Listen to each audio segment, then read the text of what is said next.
The conference is now being recorded. All right, it's 9 o'clock, so we'll go ahead and get started. Good morning. I'm Ariel Rivers, NACD's Pacific Region Representative, and I will facilitate this 1-hour NACD Urban and Community Conservation webinar on building resilient communities, parks, pollinators, and other ways to strengthen your communities. We will record this webinar and post it on NACD's website along with a PDF of the presentation for future access. Please share widely with your networks and anyone who may be interested in seeing this or previous presentations. You should be connected online to see the presentation, and you can access audio via your computer or by phone. Please check your confirmation email for additional details. All lines are muted except for the speakers. I'll open the chat area after the presentation so you can type in your questions and comments, and we'll address as many as we can. You may want to write down any questions to add to the chat box later. With the Adobe Connect system, transitions may take a few seconds, so please do not worry that it is your computer or your connection. Now, Ron Rohal will provide a few introductory comments. Ron is chair of NACD's Urban and Community Resource Policy Group, which is part of our Natural Resources Policy Committee. Ron, did we lose you? Well, it sounds like Ron may not have sound. Michelle, can you still hear me okay? Yes, I can. Okay, perfect. Then I'll go ahead and provide Ron's comments for him on behalf of Ron. Normally, he welcomes everyone to the Urban and Community Conservation webinars offered by the National Association of Conservation Districts through the support of our sole sponsor, the Scotts Miracle-Gro Company. These sessions are designed by NACD's Urban and Community Resource Policy Group, a subcommittee of district officials and partners charged with guiding the association services and support for districts' work in developed and developing areas. Our goal through these webinars is to help districts share what they are doing nationwide and enable them to learn from each other in various agencies and organizations. We appreciate the support of the Scotts Miracle-Gro Foundation for making them possible. I invite you to let us know what you think about each webinar, and please contact me, Ariel Rivers, if you have any questions or additional suggestions for other webinars. And so now I will introduce our speakers. Today we will hear from Michelle White of the National Recreation and Park Association. Michelle works to promote conservation and resiliency throughout the U.S. and specifically manages the Parks for Pollinators program. This campaign raises public awareness of the current pollinator crisis by encouraging local action with communities and advancing pollinator health through additional pollinator habitat in parks. Together with NRPA, Oh my gosh, I'm good. How are you? 1 second, everyone. It sounds as though we have someone that is not muted. If your phone is not muted, could you please do so? All right, thank you. So together with NRPA, NACD is a member of the Scotts Miracle-Gro Foundation's National Partner Network, and we are thrilled to Scotts for providing us the opportunity to link with other organizations through this group. Now, Michelle, if you'd like to take over and start your presentation. Great. In a second, I will start my slides. Well, hello, everyone. I'm Michelle White, a program manager with the National Recreation and Park Association. It's my pleasure. Oops, we advanced a little bit too quickly. It's my pleasure to be here with you today to talk about ways to build resiliency in your communities during this presentation. I will provide an overview of my organization and how we impact communities and share in detail our Parks for Pollinators BioBlitz and how you can join us. But first, a bit about my organization. The National Recreation and Park Association is a leading not-for-profit organization dedicated to building strong, vibrant, resilient communities through the powers of park and recreation. With more than 60,000 members across the country, NRPA advances this mission by investing in and championing the work of park and rec professionals and advocates, agents for positive change in equity, climate readiness, and overall health and well-being. We provide resources and support to membership to advance these goals. Quickly, I'll share a few resources that could be useful to your communities as well. One of our key focuses is promoting health and well-being for communities, and one way we do this is connecting families to the benefits of growing their own food and connecting with the land. NRPA has resources for communities to get involved and start their own farmers markets and CSAs, and has a curriculum that includes resources for both community-based gardening and for children and families to start their own gardens at home while learning the benefits of eating healthy. Equity is at the center of what we do. Ensuring all people have fair and just access to the benefits of high-quality parks and recreation and green spaces is vital. To foster this, NRPA has a suite of resources to promote equity and inclusion. While many of these are geared towards park professionals, the resources and tools can be used by other professionals organizations like yours.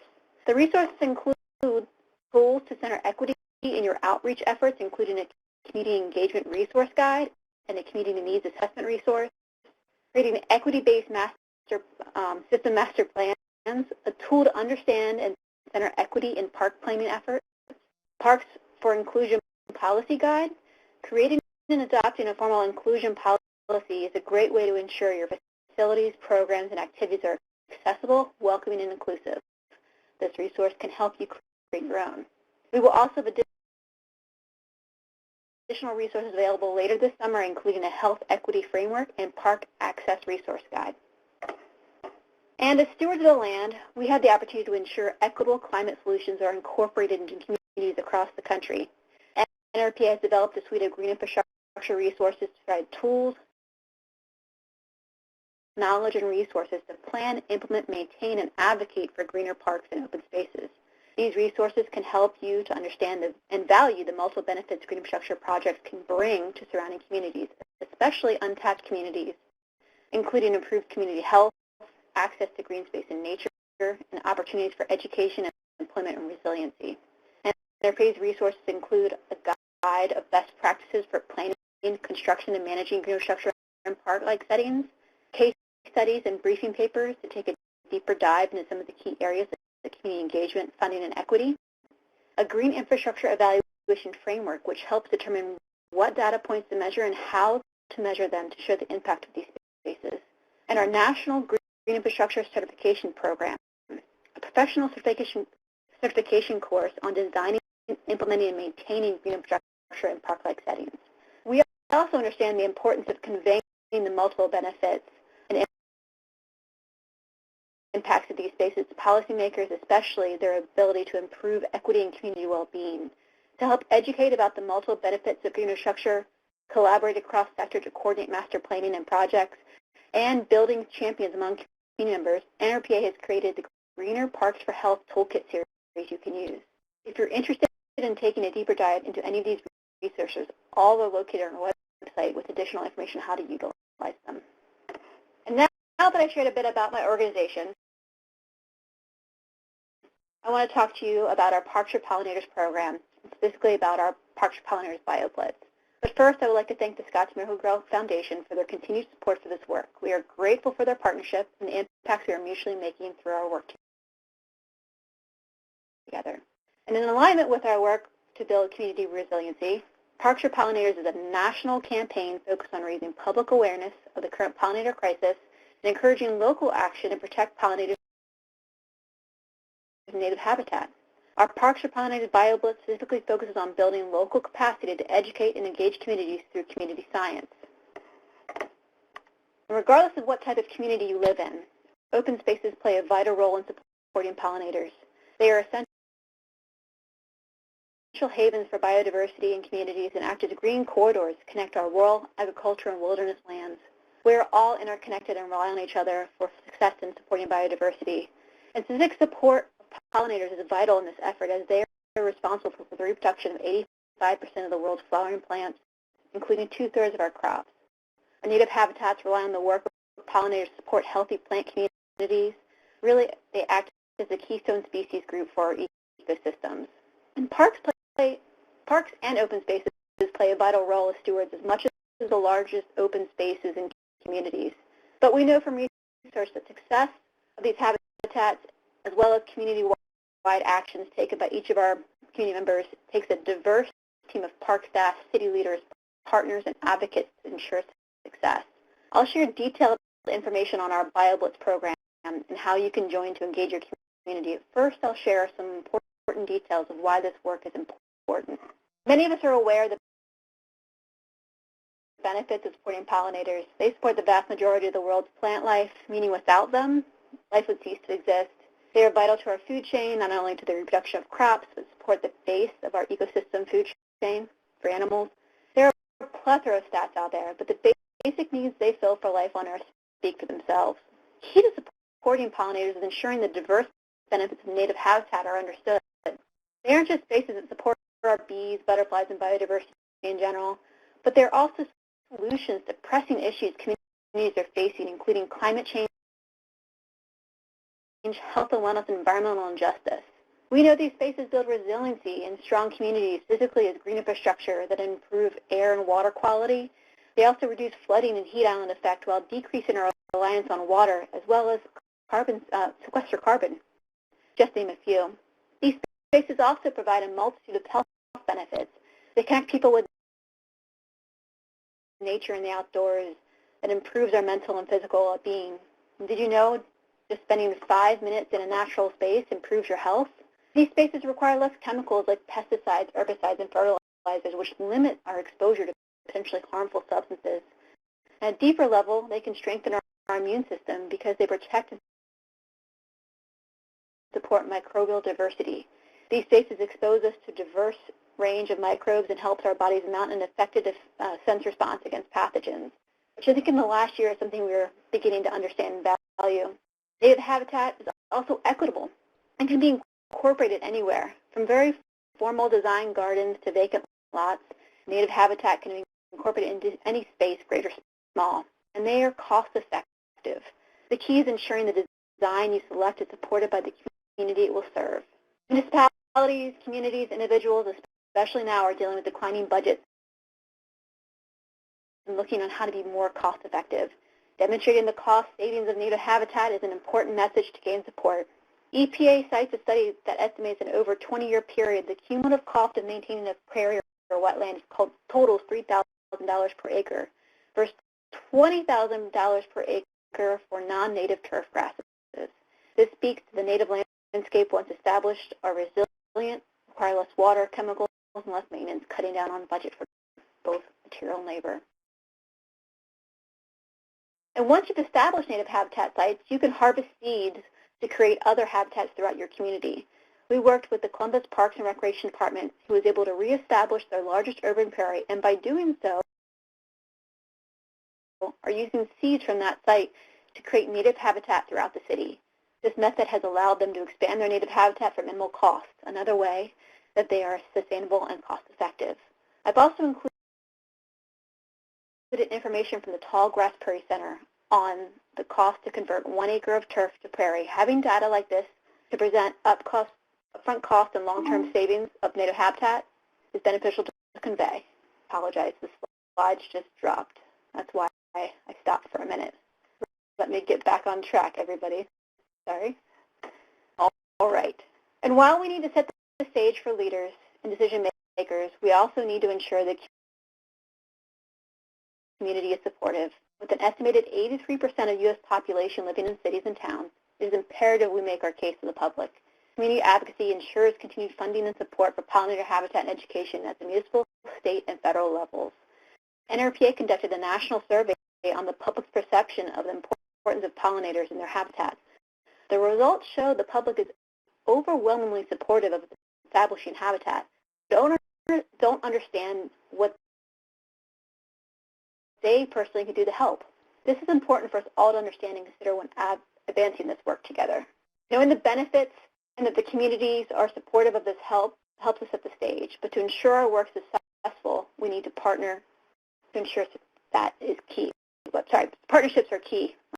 My apologies. Building cross-sector and non-traditional partnerships is vital to the success of pollinators and native habitat programs in communities, especially for park agencies. They, along with other city departments, have resources that could help advance these efforts, whether it's the city's planners, transportation, storm stormwater, or plethora of other departments. They most likely have mutual goals to advance resiliency and may not have considered pollinator habitat a solution. Reaching out to your local park agency or municipality departments to see how you can mutually benefit from conservation planning, education, and outreach efforts to be successful. With a variety of partners, they can all bring skill sets and resources you need to advocate, fund, and implement initiatives. And one way to foster partnerships and advance this work by hosting, the slides keep changing, hosting educational outreach to your community. It not only could be your building block for success, but it can strengthen community and partner support, grow our next generation of environmental stewards, and kickstart community planning efforts. NRPA's Parks for Pollinator BioBlitz is a yearly community science campaign that engages people in finding what biodiversity is in their community. Not only educates the public about their local biodiversity, but it creates a baseline data set to allow park agencies, other natural resource managers, and landowners better manage their land to support biodiversity and ecological balance. NRPA provides toolkits that give you step-by-step directions and resources to participate. We welcome everyone to join. By building awareness of the plight of the pollinator and the importance of biodiversity, you can foster appreciation and community support to advance you and your partner's conservation goals. Our BioBlitz utilizes iNaturalist, an easy and engaging free app-based community science platform. All participants have to do is download the app or log into the computer-based version and take and upload a photo. The site helps them identify the species, upload it to iNaturalist. The site adds geolocation and other details to the observation. Once uploaded, scientists and other avid naturalists and iNaturalists confirm the identification is correct, and after 2 confirmations, the photo is research-grade observation and can be used in scientific research across the globe. And all the observations made in your community that fit the parameters of your campaign, like date, location, taxonomy, will be pulled into your campaign. There's no need for your community to join your project on iNaturalist. They just need to go out and take pictures. It's just that simple. And to demonstrate how simple it is, I'm going to show a short video from iNaturalist. Please give me a second as we transition to that.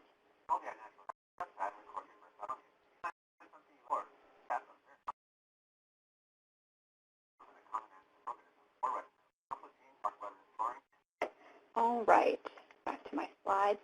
But really, iNaturalist is just that easy to use for those that are in your community to participate. You just need to literally download the app and take pictures. And our campaign runs the entire month of September. We welcome agencies and organizations to host their BioBlitz campaign all month long as a virtual campaign, just one targeted event, or a combination of the two. We find success in having a combination of the two. That way you can promote the full month and allow your community to participate on their own time, but also have targeted events or opportunities. NRPA provides toolkits to walk you through the entire process. It includes creating your project on iNaturalist site and setting up your campaign page, and also detailing how to set up the page design, as well as the project time, location, taxonomy, and other aspects. Okay, we also so you've installed provide the other iNaturalist pointers app and like created an account. you may want to partner with and record your first to help observation. you, how to prepare your community to participate, how to prepare to host an Any living thing, like a in-person plant, animal, event, or fungus, can and be what an to do observation on post-event. iNaturalist. A separate and lengthy marketing toolkit is also shared that includes Once social you find graphics, something you'd like to images, record, sample just tap language, and Observe and social take a posts, photo. as well as a press release to You use can review in your picture, promotion efforts. then hit Next And if it looks we good. provide assistance with setting up your iNaturalist page if you run into any trouble. To identify it, hit What did And you when see? setting up your If you have project, internet you can connection, target your BioBlitz iNaturalist will suggest 10 location, visually which is similar great. species, and It can often a be common something like a ancestor. park You can choose or a one whole of those, city or a county. or It's search for really species up name. to you. The program is flexible, and On this any observation organization detail can screen, you can participate add more photos of the same organism, or write a note. regardless of your experience, staffing, or resources.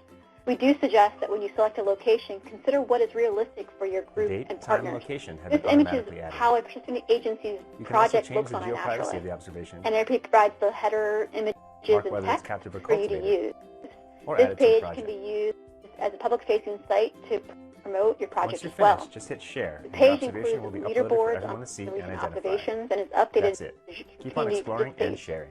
They include which has the most observations, who's recorded the most species, which you can leverage to add a bit of competition to your project.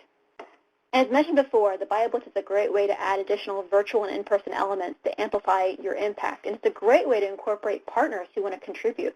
A few examples are adding social media and Facebook video posts on environmental education and events, actually hosting environmental education events like scavenger hunts, pollinator games, seed bomb making activities, or other programs.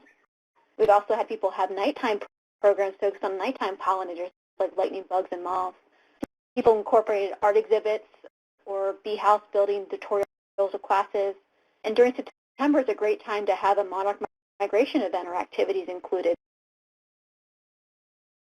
We've also had success with having other partners join in to have demonstration tables or sites like master naturalists, horticulturalists, 4-H groups, also soil conservation districts and other conservation groups. Native plant sales or seed giveaways are a great combo. We've also had this be used as a community engagement event to assist with park planning.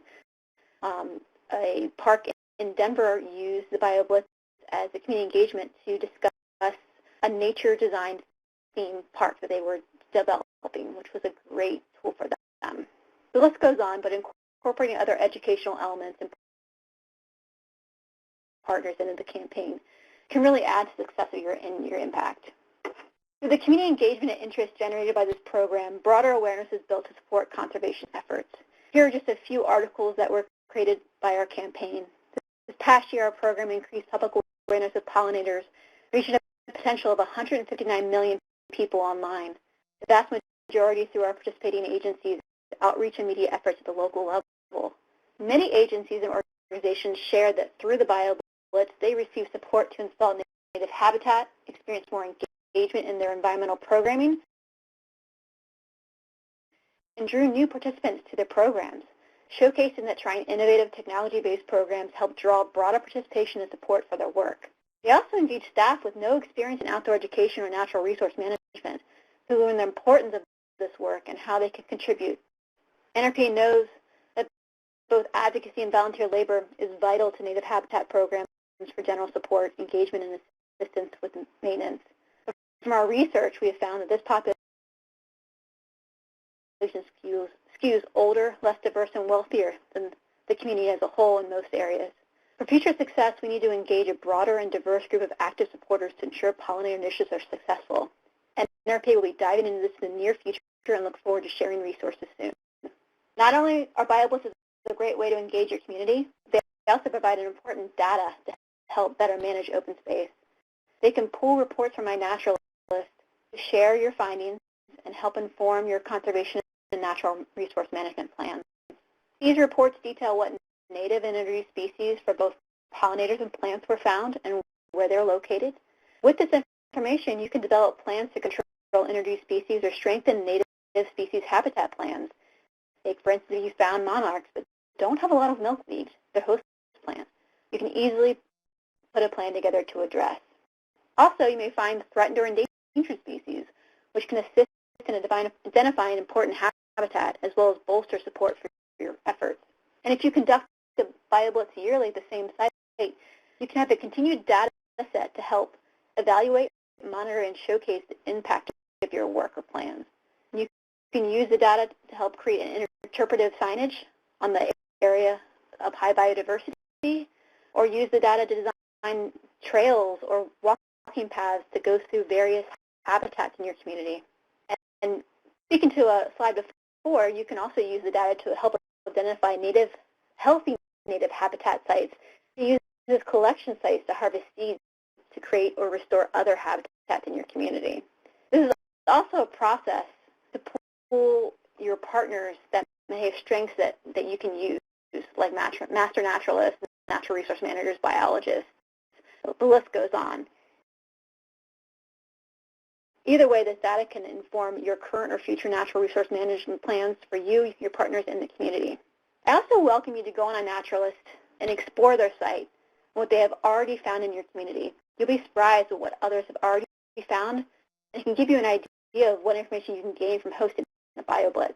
But with all this information, where do we start and how we build our larger plans? Taking the first step is key, whether it is partnership building, hosting a BioBlitz, or starting a habitat. They can all be the right first step for you.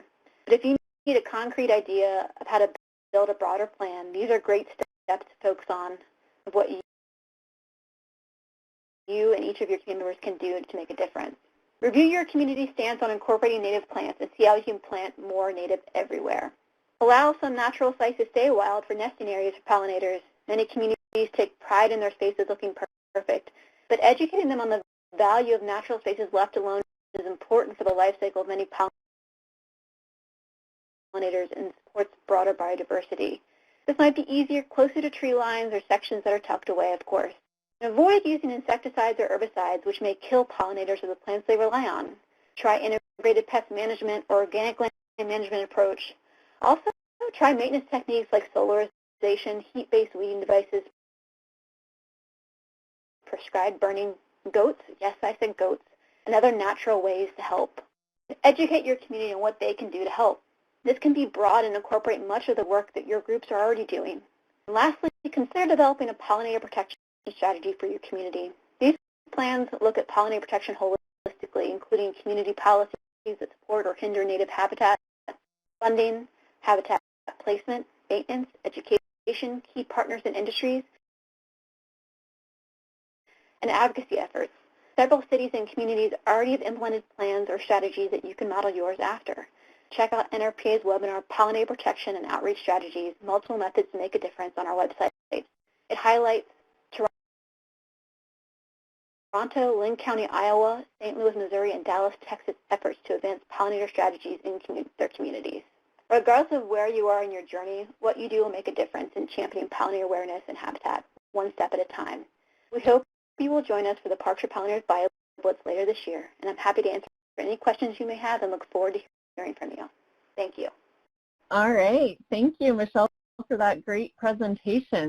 So we'll now take questions and comments in the remaining time available, and we have plenty of time for questions. So hopefully our participants are interested in learning more. I know I definitely am. So for anyone that would like to pose a question, please put your question in the left side, and I will read it out loud for the recording, and then Michelle will have an opportunity to respond. So Michelle, while we're waiting for questions from the guests, I'm curious if you could tell us a little bit more about how you as an individual became interested in working with pollinators specifically or conservation more broadly. I know you've had a long career with NRPA, so I think it would be interesting for our guests to learn why you like doing this type of work. Of course. I've been with NRPA probably for 13 years now in different capacities, but really drawn to the conservation mission that we have always had. And I kind of grew up in the outdoors, was always avid. I enjoyed fishing and just being camping and hiking, all of the great times spent in that way. But growing up in that, sort of the rural atmosphere, I also always had a very large garden. And I would say that we typically did an acre garden since, I was a very small child. And understanding the connection to sort of agriculture, your food systems, and the importance of pollinators really kind of drew me initially to that work. And through my work with the NRPA, I was able to sort of find that alignment. Now I'm more focused on building that native habitat space, but I feel like my connection early in life with the importance of pollination has drawn me to that work. Yeah, and that's such a great point about how so many of these outreach campaigns can capture people earlier and then encourage them to be lifelong conservationists and naturalists. So we have a couple questions from our group now. One individual is curious if you have much experience with iNaturalist in other states, for example, in Minnesota. She's curious if she's not searching for it correctly or if it might be new to the area. Do you have any experience or comments on that? Of course. iNaturalist is a global program, so it most definitely has been used in your state. And my program, I think at this point we've reached at least 30 states that have participated in our program at least. But absolutely, if you go onto iNaturalist, go on the main page, and you'll see an Explore button on the top left-hand side, and you can look globally at everything that's been recorded on iNaturalist and actually zero into exactly where you live. You might not be able to find like projects that have been hosted in your community, but there's most certainly has been individuals who've just gone out and taking observations without being tied to a project. I'm hoping that helps. Yeah, that's really good information, and it sounds like iNaturalist can not only be used as a tool to record observations, but also to learn about other programs and other opportunities to potentially connect with individuals and to learn more about your own community as well in terms of the natural ecosystem. Perfect. Absolutely. So we have another question about your BioBlitzes. Have you or anyone that you know of done any particular cleanup programs, trash pickup programs, for example, along with the BioBlitzes? Siobhan's noting that she could see how those might be very complementary. Absolutely. I think you could definitely tie something like that in. If you're more focused on the litter aspect, I would say there's another app for you to use called Literati, which actually is a geolocation of trash. But if you're focusing on the BioBlitz, I think that you can leverage the information, what you're doing. And if you're doing if you're focused on trash, that's one thing, but cleanups can also mean a whole different thing, like if you're looking for invasives or introduced species. And that can be a great way to tie the BioBlitz into sort of your restoration work. But definitely you can add sort of a plugging, which is going out, taking a hike, and picking up trash along with your BioBlitz, and partner that as a great program pairing. Yeah, that's very helpful. Thank you, Michelle.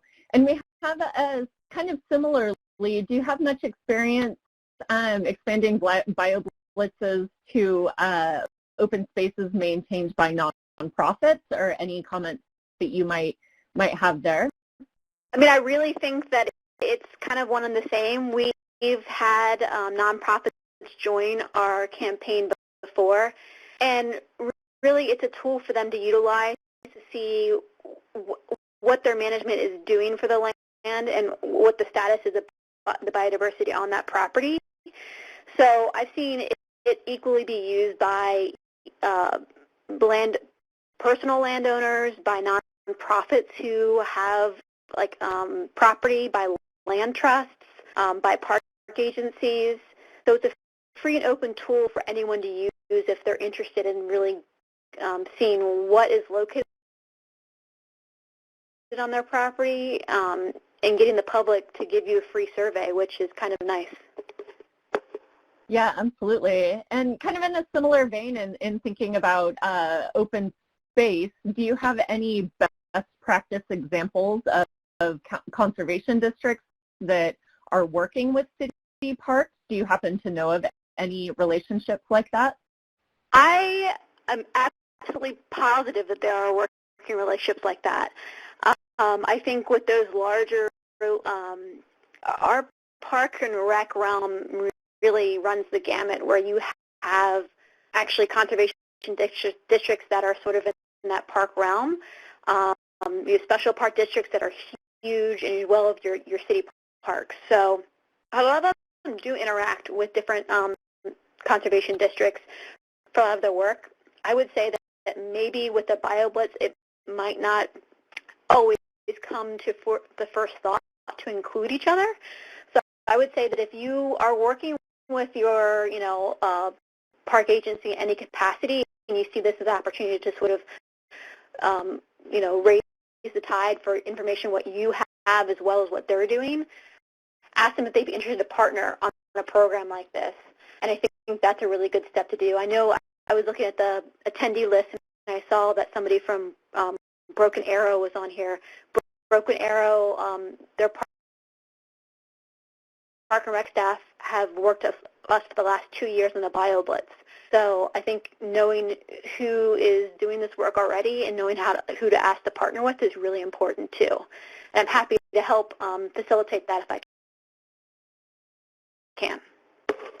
Thank you, Michelle. And I would like to note as well that next month's webinars in March will focus on conservation districts involved in open spaces. So not necessarily city parks, but we'll be able to see some conservation district overlap with Rails to Trails programs, for example, which might provide additional partnership and idea opportunities there.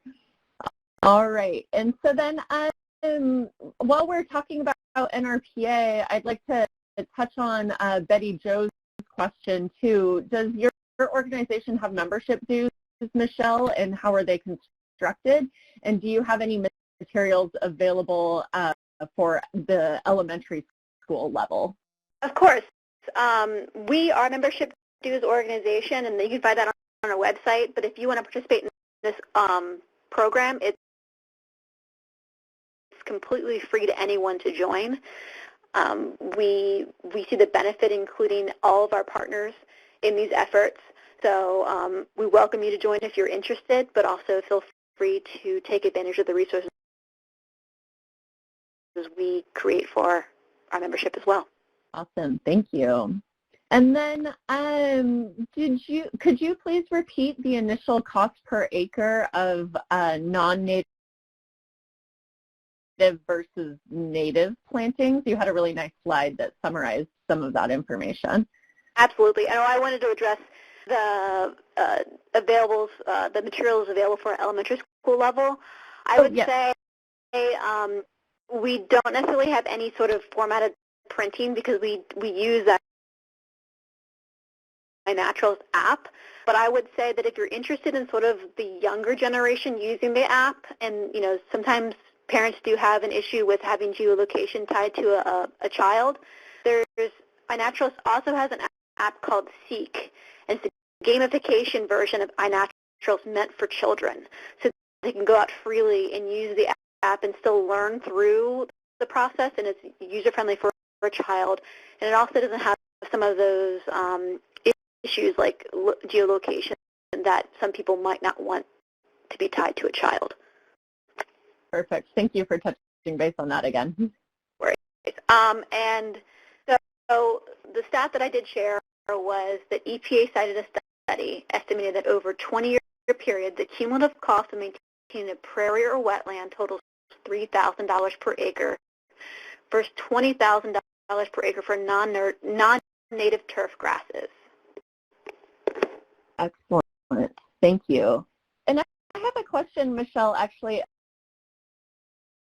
about I think I lost everyone. Can you still hear me, Michelle? I can still hear you, yes. Okay, perfect.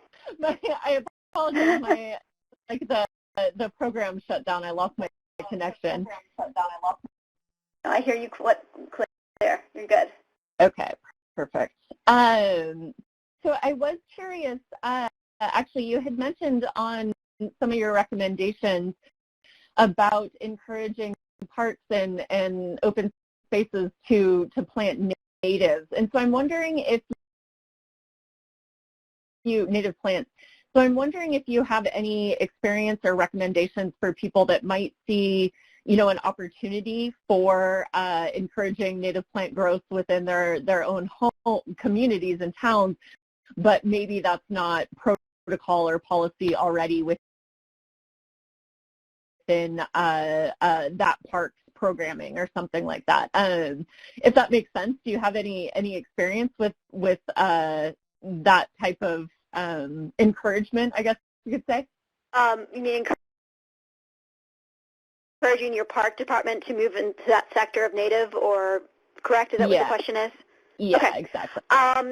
Yes, I do, because I definitely think that, I look at it as a three-pronged approach, because first you have the leadership who, they think about sort of the operational big picture, the cost-effectiveness. That's why I started out with the benefits of native habitat, because a lot of those need to be voiced.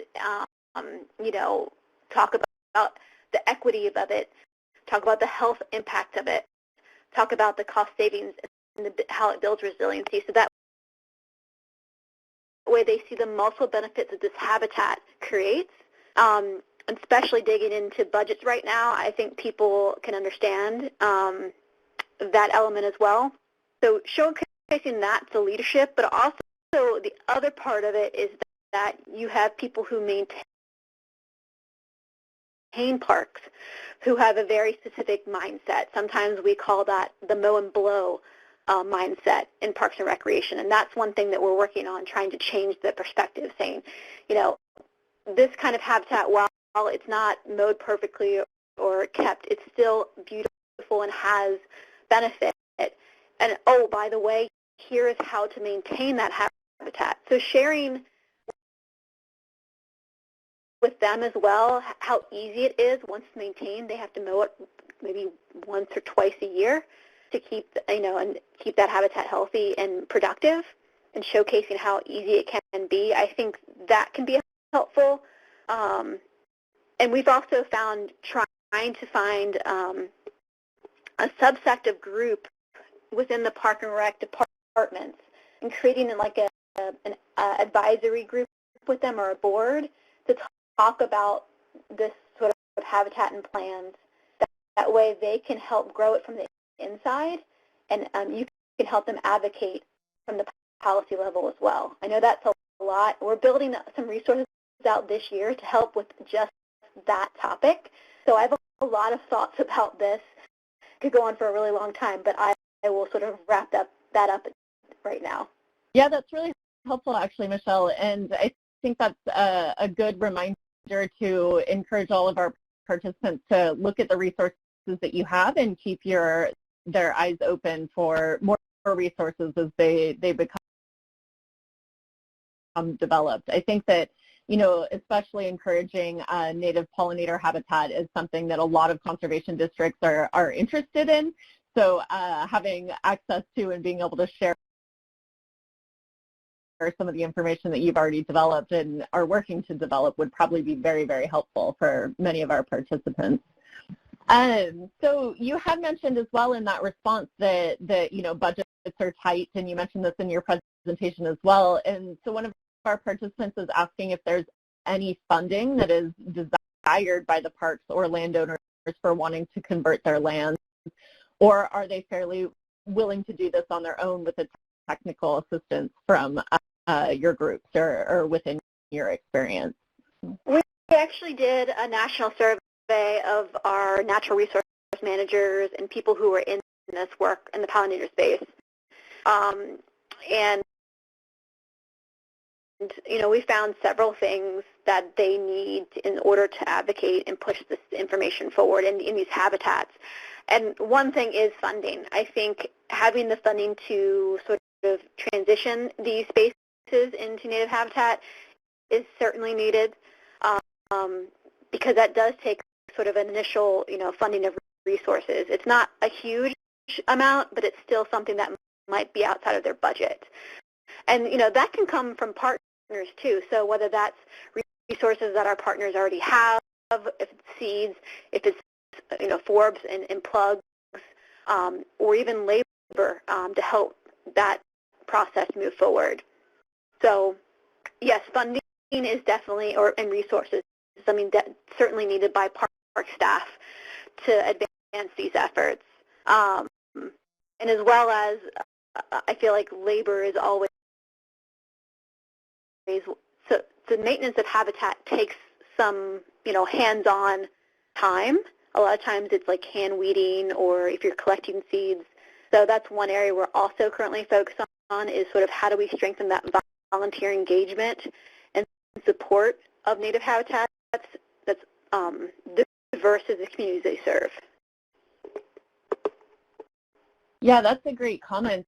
And, keeping in mind as well the ensuring that the habitats are as diverse as the communities that they serve, as you mentioned. I'm curious if you could spend maybe another minute or two talking about some of your diversity, equity, and inclusion work, and highlighting some of the successes that you might have had reaching out to perhaps underrepresented individuals or people that may traditionally not interact with parks or natural spaces. Absolutely. So like I said before, we found that through our research that, volunteers are necessary for this work, but, that's not who's being represented in the programs that are being serviced by park and rec professionals. So we are diving headfirst into this currently right now. We are piloting a resource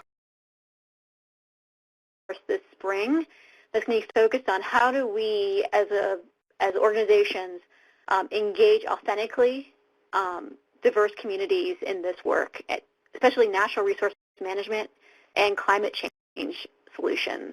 So it's going to be talking about how you build those authentic relationships, how you communicate, because language is a barrier many times, and as well as other things to consider when doing community engagement, planning events, and building that rich, authentic partnership at that level.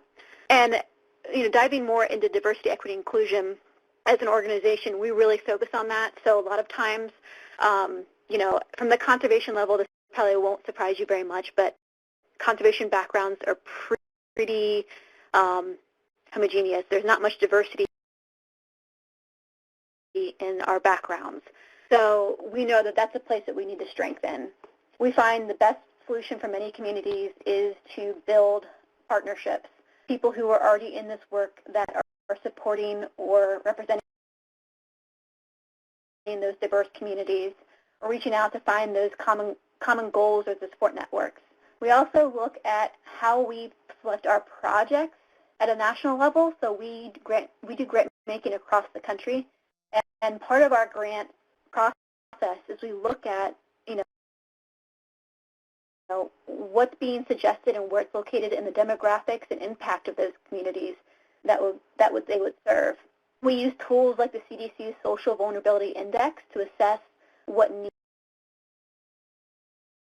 are in that community and how that placement of that park or that open space would be supportive.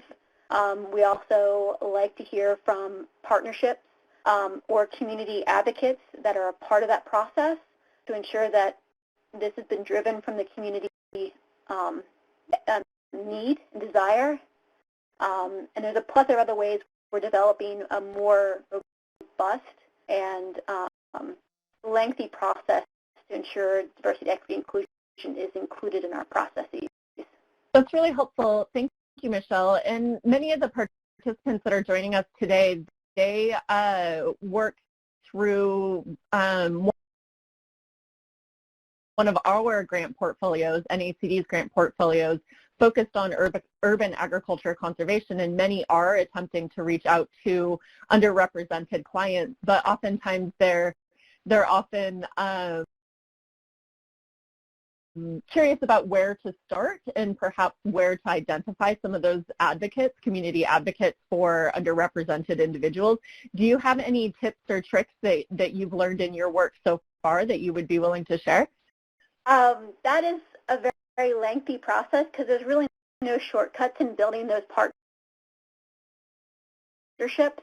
But I will just say that the resource that we're developing is going to have some sort of poignant suggestions on where to reach out for racial diverse and youth focused involvement and volunteers for natural resource management. So I'm happy to share that resource as it develops. So that way, maybe that can give you guys a few more pointers in that direction.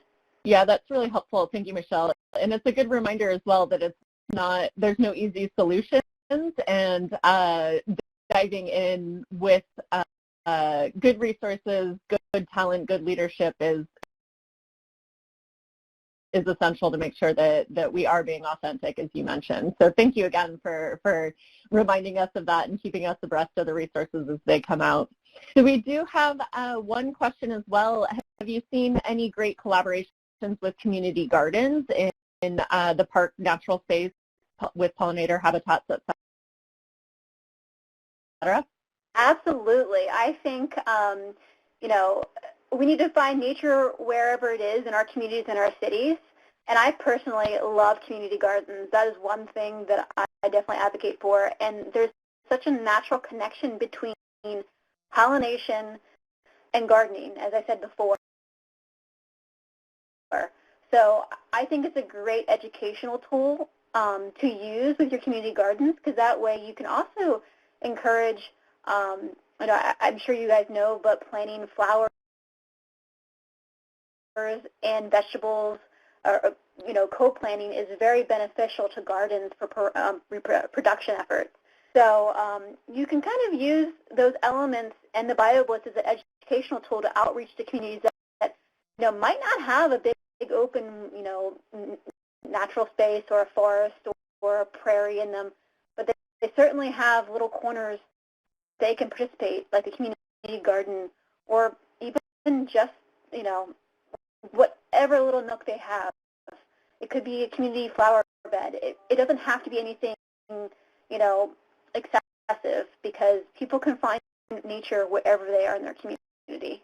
Perfect. That's very helpful, Michelle. And I think we'll go ahead and end it on that note. That's such an inspiring message to think about moving forward, so that we can find nature in every corner of our community. So again, I want to thank you for giving such a great presentation. We had a lot of comments as well, thanking you for the great resources and information that you provided to us so far. So with that said, I want to end with a few reminders for our participants.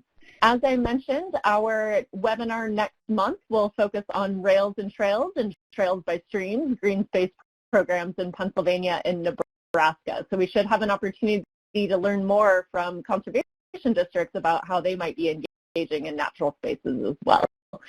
I will send out the recording as well to Michelle's presentation this afternoon, and link to our webinar archives. And please feel free at any time to send any questions to me or any additional comments as well. And thank you again, Michelle, for such a great program today. You're quite welcome. Thank you for having me. All right, excellent. Take care, everyone.